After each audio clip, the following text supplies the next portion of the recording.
السلام علیکم ورحمۃ اللہ وبرکاتہ۔ تو دوستو، انسانی زندگی کے 3 دن بڑے اہم ہوتے ہیں۔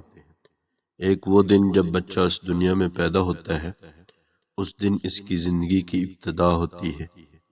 اس کے رزق کے بارے میں بھی لکھ دیا جاتا ہے، اور اس کی سعید یعنی خوش بخت یا شقی یعنی بدبخت ہونے کے بارے میں بھی لکھ دیا جاتا ہے۔ اسی لیے تحنیک دوستو سنت ہے، چنانچہ اگر کوئی نیک بندہ پاس موجود ہو تو اس کے منہ میں اپنا جوٹھا ڈالے، وہ ایک کان میں اذان کہے اور دوسرے کان میں اقامت کہے، یعنی اللہ رب العزت کے نام اس بچے کے کانوں میں پہنچا دیا جائے۔ دوسرا دوستو اہم دن وہ ہوتا ہے جب انسان اس دنیا سے اگلے جہان کی طرف روانہ ہوتا ہے۔ اس دن اس کی زندگی کا ایک مرحلہ دوستو مکمل ہوتا ہے اور دوسرا مرحلہ شروع ہوتا ہے۔ اللہ کرے اس دن بھی کوئی نیک آدمی پاس ہو جو کلمے کی تلقین کرے۔ حدیث پاک میں فرما دیا گیا کہ جب کسی آدمی کے آخری لمحات ہوں تو جو لوگ اس وقت اس کے قریب ہوں ان کو چاہیے کہ وہ ذرا بلند آواز سے کلمہ پڑھیں تاکہ اسے کلمہ یاد آ جائے۔ اس کو تلقین کہتے ہیں۔ اس وقت اسے یوں نہیں کہنا چاہیے کہ آپ کلمہ پڑھیں، کیا معلوم وہ کس حال میں ہے، اس لیے خود ذرا اونچی آواز سے کلمہ پڑھے تاکہ وہ سن لے اور اسے بھی سن کر یہ بھولا ہوا سبق یاد آ جائے۔ یہ انسان کی زندگی کا دوسرا اہم دن ہوتا ہے۔ اور تیسرا دن دوستو اہم ترین دن وہ دن ہوگا جب سب لوگ اللہ رب العزت کے حضور پیش کیے جائیں گے۔ یہ ملاقات کا دن ہوگا، یہ اللہ تعالیٰ کے سامنے پیشی کا دن ہوگا۔ نیکوں کے لیے یہ دن اس طرح ہوگا جس طرح پردیس میں گیا ہوا کوئی محبوب بندہ لوٹ کر واپس آتا ہے تو لوگ اس کی خاطر تواضع کرتے ہیں، اس سے مل کر خوش ہوتے ہیں، اور اگر یہ برا انسان ہو تو یہ اس حیثیت سے اللہ رب العزت کے حضور پیش کیا جائے گا جیسے کوئی بھاگا ہوا غلام پکڑا جائے تو اپنے آقا کے ساتھ پیش ہوتے ہوئے شرمندہ ہوتا ہے۔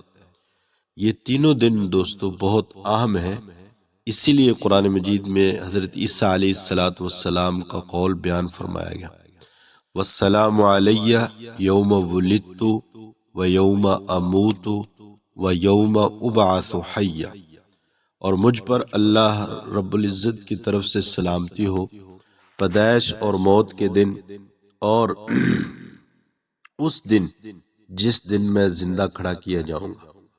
جو آیت مبارکہ تلاوت کی گئی اس میں اس تیسرے دن کا تذکرہ ہے۔ دنیا کے ہر انسان کی دوستو یہ فطرت ہے کہ جب بھی اسے کسی اہم بندے سے ملاقات کرنی ہو تو اس کی وہ تیاری کیا کرتا ہے۔ اگر دنیا کی کسی بڑے سے ملاقات کرنی ہو تو پھر بھی تیاری کرتا ہے، اور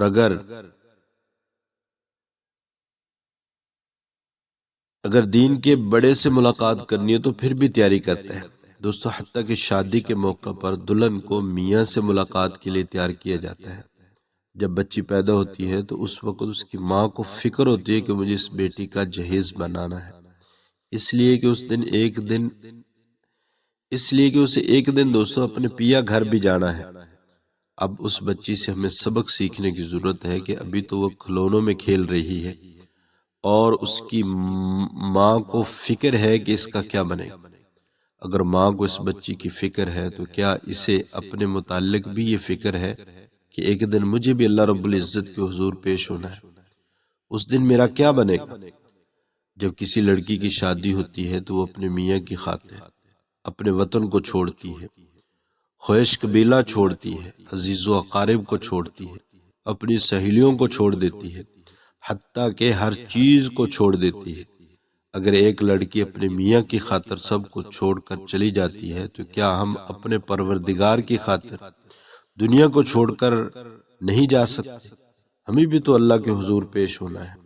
اس کی تیاری کرنے کا وقت آج ہے دوستو، تو اس لیے ہمیں ہر وقت آخرت کی تیاری میں دوستو مصروف ہونا چاہیے، اور ان تینوں دنوں کا خیال کرتے ہوئے ہمیں آخرت کی تیاری کرنی چاہیے۔ اللہ کے نبی نے خاتمہ بالخیر مانگا ہے، اور خاتمہ بالخیر کا یعنی احسن خاتمہ اللہ کے نبی نے اللہ سے مانگا ہے، اور چنانچہ یہ دعا ملتی ہے اللہم احسن عاقبتنا فی الامور کلیہا واجرنا من خزی الدنیا وعذاب الآخرہ۔ اللہ جتنے بھی میرے امور ہیں ان سب کا جو اینڈ ہے، آخر ہے، اس کو خوبصورت اور اچھا بنا دے۔ اور دوسرا دوستو حدیث پاک میں بھی آتا ہے انما الاعمال بالخواتیم، اعمال کا دار و مدار تو خاتمے پر ہے۔ تو دوستو خاتمہ جب اچھا ہوگا تو آگے اللہ تعالیٰ کے ہاں جو ہماری پیشی ہونی ہے اس میں بھی اللہ تعالیٰ ہمارے ساتھ اچھائی والا معاملہ کرے۔ اور اگر خاتمہ خراب ہو گیا دوستو تو پھر آگے اللہ کے سامنے ہم کس منہ سے اور دوستو کس حالات میں اللہ کے ہاں ہم پیش ہوں گے۔ تو اس لیے ہمیں اللہ کے سامنے ہم نے پیش ہونا ہے تو اس کی تیاری ابھی سے کرنی چاہیے، اعمال کا پابند بن کر چلیں، اللہ کے احکامات کو اپنا دوستو معمول بنائیں، نبی علیہ الصلوۃ والسلام کی مکمل زندگی کو اپنی زندگی بنائیں۔ اللہ تعالیٰ مجھے آپ کو عمل کرنے کی توفیق عطا فرمائے۔